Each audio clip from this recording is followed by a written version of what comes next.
5, 4, 3, 2, 1. Good morning. Morning, guys. Today is Thursday night for us. Friday morning for you guys. Happy Friday, everybody. Yeah, happy Friday. Happy 4th of July coming up on Saturday. I was going to say, it's not 4th of July yet. No, but we're not talking to them on 4th of July. We should. Independence of the United States of America. We should say happy 4th of July to them. Yeah, we say that and then we don't. So, but yeah, guys, it's the end of the week, another week. Man, it's been a crazy week. There's been reversal lockdowns in California and Texas and other states. Yeah, so it's been. We wanted to go have dinner today, and the place was closed. So we had a little dinner date in the car. Yeah, we parked in the parking lot. So we literally We ordered to go. What do they call it? curbside pickup. And so we got it, and we asked the guy, can you just make sure you hook us up with all the little sides and all the little condiments and everything, because we're going to eat in the car. And he's all like, okay, just make sure if you're going to eat right here in the front, you throw away the trash. And I said, no, we're going to take it with us. And all we did is we made one full little circle, and then we parked in another parking. And we parked in the little shade area. We rolled down the windows. And had dinner in the car. We needed a date. I don't think we've... Was that a date? I don't think it was. That was a dinner date. I should have brought a candle. Plopped it right on the dashboard. Oh, you know what I should have done on my phone? Put up a candle app. They have those. I know they do. That would have been really cool. Yeah. It was really, really needed. Just to take our minds off of so many things, and just to, to be able to, I had worked all day today. And then, being at the hospital, in and out of the hospital all week with my son, and just all of that, I needed a really good time away from everything. And that whole hour being in that parking lot, it was so worth it. Yeah. I really needed that. Yeah. So to me, I needed it. Then I was working on Pastor Thomas's book cover. He finally approved it. He loves it. It was my picture, guys. Yeah, so Pastor Thomas is, I'm sure most of you know, but Pastor Thomas is from Nigeria. He comes every year. He has an amazing ministry in Nigeria, and he has written books. And he knows that we publish books, and we get it in everywhere, right? Every platform, whether it's ebook or paperback. So he asked us if we can help him publish his books. And so I was doing some of the edits on the chapters. I finished the cover. The COVID thing, man, just kind of threw me off and whatnot. But I was talking with him. He called me today. It's great. I thought I was going to sneeze. I was about to say bless you. There we go. Bless you. So he called me from Nigeria. So for those of you that do go to House of Rest and you know him, he said to say hi to all of you. Actually, he's saying hi to everybody. I know. Even those that are House of Rest extended family. Amen. But he called. It's awesome to hear his voice. Asked him how everything's going. He asked how we're doing, and he was excited. Is he gonna be able to come? He doesn't know. Yeah. They're still barely. They're not letting travel from No. other countries. Well, he over said there. just a few days ago they released them to be able to go from state to state within Nigeria. Wow. So I doubt travel right now. So I don't know, guys. Every year we see him. Every year he comes. I don't know how this year is going to be. I highly doubt we're even going to have a conference Well, for they're Grace saying that they International. closed up Europe to even the U.S. To go into so- Europe. But it was good to hear his voice, and we will be releasing his book soon. For sure, you guys know you're going to be the first to hear about it. His book is It's fire. It's amazing. It's so good. I think it's going to be one of our requirements for our leadership. Yeah, it's a definite requirement for leadership, because he literally talks about how doing ministry, it can destroy you, man. and the many things that he's gone through, many pains and hurts that he's gone through in ministry. It's called Treasures in Earthen Vessels is the title. It's really good. I'm really excited about it. But yeah, it's good to hear his voice. I don't know. We've just been busy, doing things and whatnot. But we had a nice dinner. And then we talked to Pastor Sal and Monica, and that was a great way to end our dinner date because they're always, oh man, they don't stop laughing. Yeah, I love hearing my to me, she's not my best friend. To me, she's like a real sister to me, you guys. And I've known Monica and Sal going over 15 years now. Yeah. They've been a part of my life for a long time. Mm-hmm. When I was a single mom, and I knew them before they even got married. And I'm not saying Santa Monica, I'm saying Sal and Monica. So just to make a reference point, they're the ones that wanted to do the food giveaway, the grocery giveaway. So that was them that came from LA, Amen. LA area to come. Yeah. So just to put it in perspective, and that's who we were with. What, 2 weeks ago, 3 weeks ago? Yeah, 3 weeks ago we were with them, and then so they called for their anniversary. Yeah, they called, and we always laugh with them, guys. They make us laugh, and we're gonna visit again with them. We're gonna spend some time again with them, hopefully in a few weeks. Which I so look forward to every single time when they say we're gonna go visit or we're gonna pass by or I look forward to it. Yeah. I really look forward to it because we used to always spend so much time together. Like always, when I was hospitalized, had my brain surgeries or anything, Monica and Sal were the ones that came and literally took care of me when I got when I got caught on fire the first time when I had that surgery. They took care of me. They came to live in my home and take care of my kids for 2 months. I hadn't even met you yet. They stayed in my home for 2 months. For the whole month I was in the hospital, they stayed there with my kids. And that's how close we are. Yeah.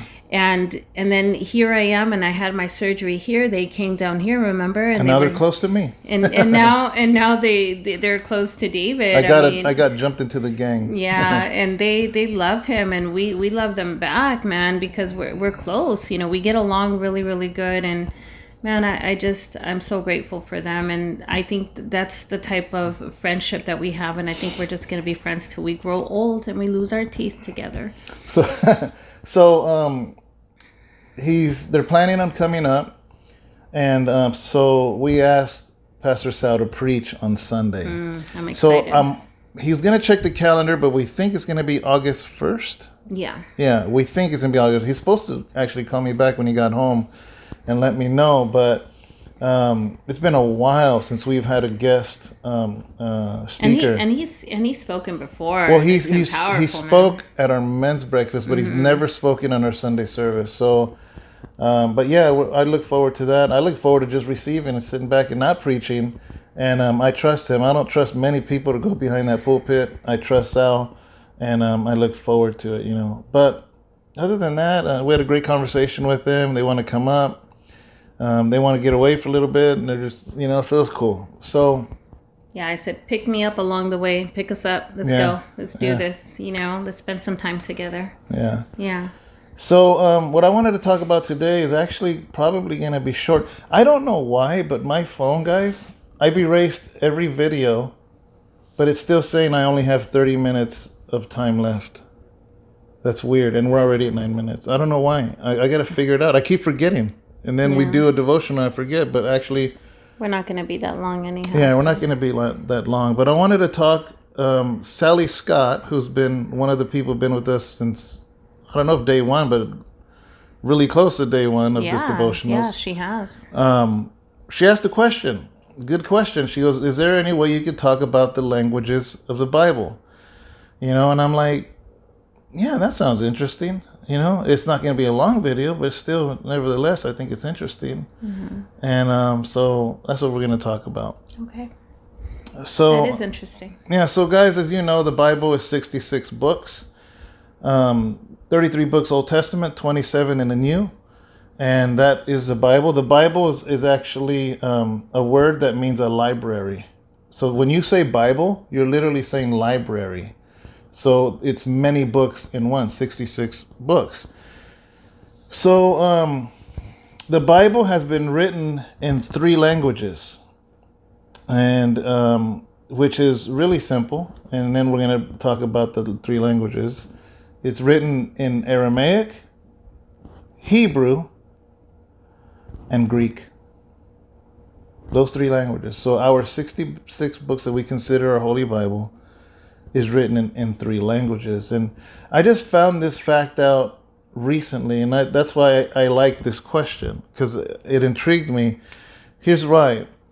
I couldn't understand why most of the Old Testament was written in Aramaic.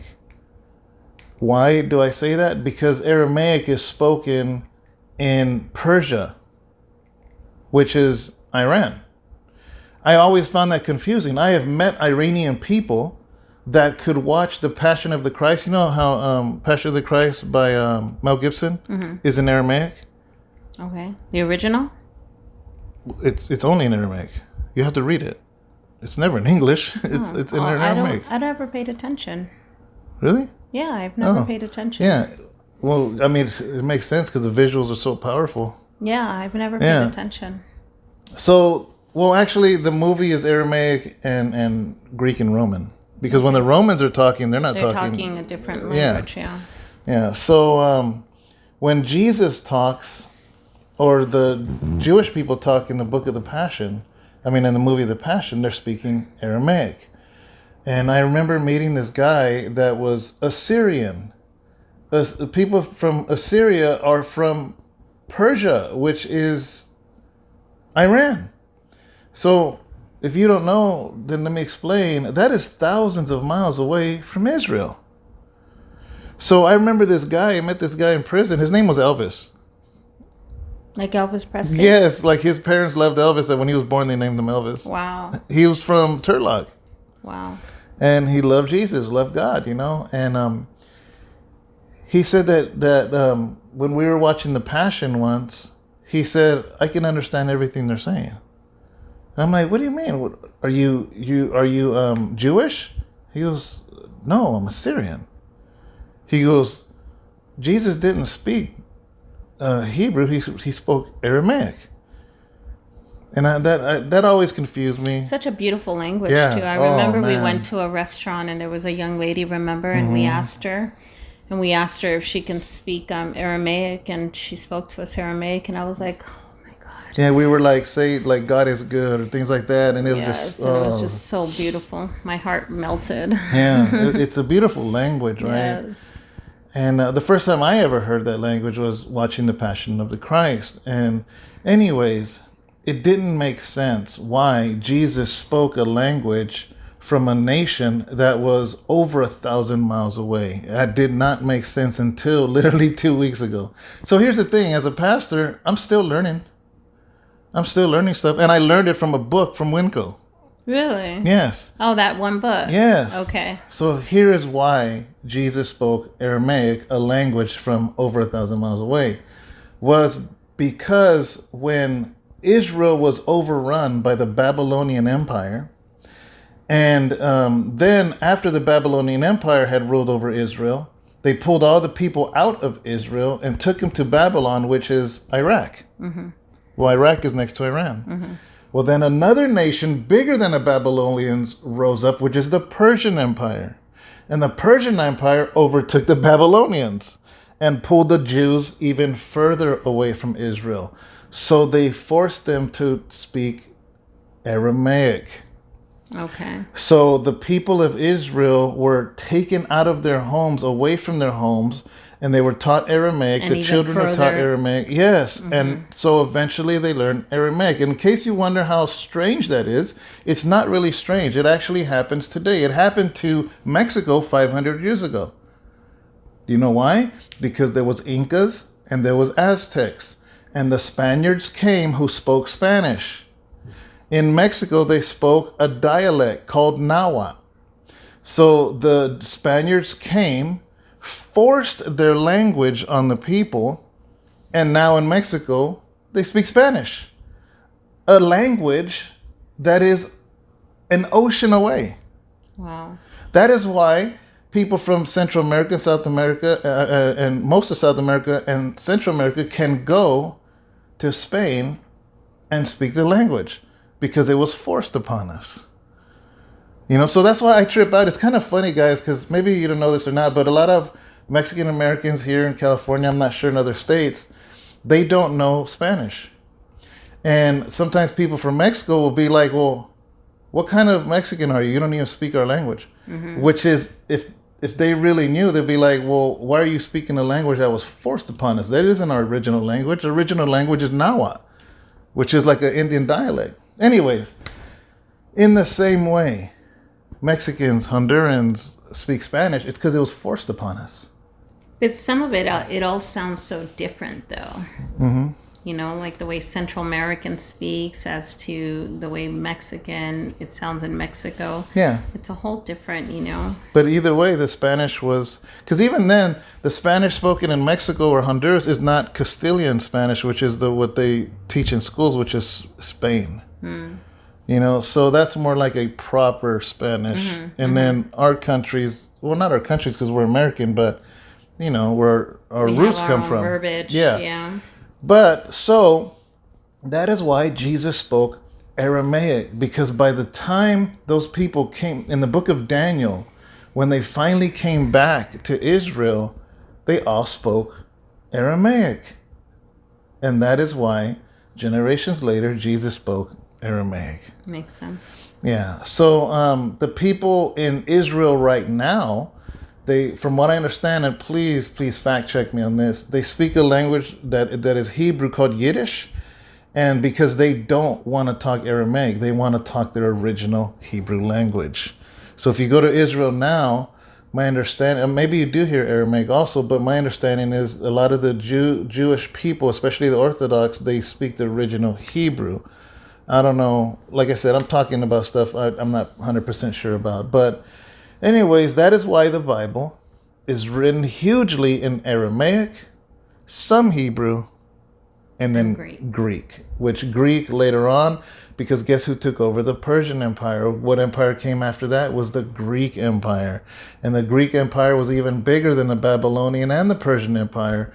And the Greek language is what literally took over all the known world, which is why the Romans spoke Greek. Mm-hmm. So, language is an interesting thing, and I think, Sally, that was a good question. Yeah, it was. And I hope I gave insight. Yeah. And why? Because I didn't know this till a couple of weeks ago. I had no idea why Jesus spoke. Why did he speak Aramaic, And it's almost like, man, Jesus, you're speaking the language of a nation that took you over, that oppressed you. Why would you do that? But it's because in the same way we speak Spanish. Yeah. Or even it's crazy, like Brazil, they speak Portuguese. How do you remember all this stuff? I don't know. But did you know in Brazil? Because if I was to study or do something like that, I'd forget it within a year or two. Yeah, but if I ask you about baking... Oh, yeah, that's true. It's because you remember your passion. That's why. Yeah, that's very true. Right? So, this is my passion. It smells good. Are you saying I don't love the Word of God? No? You love worship? Yeah. Do you remember songs? Yeah, some. Do I? Almost some. Do I? No. I don't remember nothing. So, see? But you love worship? Yeah, I love worship. Okay. But I don't remember songs. No. Okay. So, right. Yeah. What was I saying right now? Who am I? No, just playing. But yeah, guys, I think it's just an interesting subject. Yeah, that was a really good question. It was really good. And hopefully that helps you. It was nothing super spiritual, but nevertheless, when we learn something, it's good to learn things and understand. It gives a deeper understanding and helps you understand why. And I think it opens it up. It's even a good conversation piece, because there's people out there that maybe they don't want to talk about Jesus. And this is a good way to talk about language and even bring up like, man, this is the point I was going to say. Like in Brazil, they speak Portuguese. Mm-hmm. How is it, if you look at a map, that the people in Brazil speak a language of Europe? Yeah. right? Because the same thing. So it didn't just happen to the Jewish people or Jesus. It happened to many people, whether it's Portuguese or, why do we speak English in America? There's a bunch of Native Americans here. Yeah, that's true. Why? ¿Por qué? Why, bubble eye? ¿Por qué? You know what my mom said today? That's another thing. I went to go visit my parents. Mm-hmm. We went to visit my parents. And my mom said, "Oh, I saw it with my own two peepers." That is so cute. Oh, my God. We're rubbing off on her, you guys. Like, seriously, she's watching these devotionals a little way too much. We're all like, she did not just say that. I thought that was so cute. She's all, I seen it with my own two peepers. I'm like, she did not just say that. She's so funny. Yeah. She's funny. She's so cute. So she watches the devotionals. I taught her how to, because as you guys know, she hijacked my tablet, and I started thinking, because sometimes my dad can't hear that great. So on a Sunday sermon, they're sitting there watching the little tablet, and it doesn't go loud enough, and my dad just walks away and not even receives any word, So then I said, wait a second, I have unlimited hotspot on that tablet, and they just got a smart TV. I wonder if did my brothers help them get it? I don't remember. But anyways, my dad got a new smart TV, and so I'm like, wait a second. So I taught my mom how to turn on the hotspot on the tablet. So now the devotional Sunday service. Oh, you taught her how to do that? Yes. Dang. So now she watches it on their 55-inch screen, the sermon, the devotionals, everything. And now my dad can hear it because they could turn the volume She's all technical. Yeah. So now, it was heartbreaking to me to know that many, many Sundays, my dad would just walk away because he couldn't hear the sermons. But now he hears it loud and clear. He's so funny. The other day when they came, they were here visiting. I cut up salami and cheddar cheese for him, and I told him, I'll get you some of this cheese. And that was like, what, 2 weeks ago? Maybe. About maybe 2 weeks. He reminded me about the cheese today, you guys. Because where's my cheese? He's all, where's my cheese? I'm like, oh my God, he did not forget his cheese, okay? No, because he said, you remember that? He was, I love cheese. Yeah, he says, I love cheese. He says, you said you were going to get me some cheese. And I'm like, okay, I'm going to get you your cheese. So I got to make sure that I go buy him his little cheese blocks. I'm going to go get those for him tomorrow. Yeah. I promised him cheese. He's going to get some cheese. Mm-hmm. Yes. But guys, we pray that you guys have an amazing day. And if we don't get a chance, maybe we'll get a chance to pop on and say, happy 4th. But we want you guys to have a safe one, and we know a lot of people are still going to be out there possibly doing fireworks and everything. But stay safe, be with your family. And enjoy time with your family. I know a lot of people are going to be barbecuing and, probably doing some hamburgers and some hot dogs and stuff. But and be safe with your family and your loved ones. We love you guys. Amen. Thank you guys. Have a good day. God bless you. God bless you. We'll see you guys on Sunday. And if we don't see you guys tomorrow or Saturday for a quick little pop in, okay? All right. Bye. God bless you.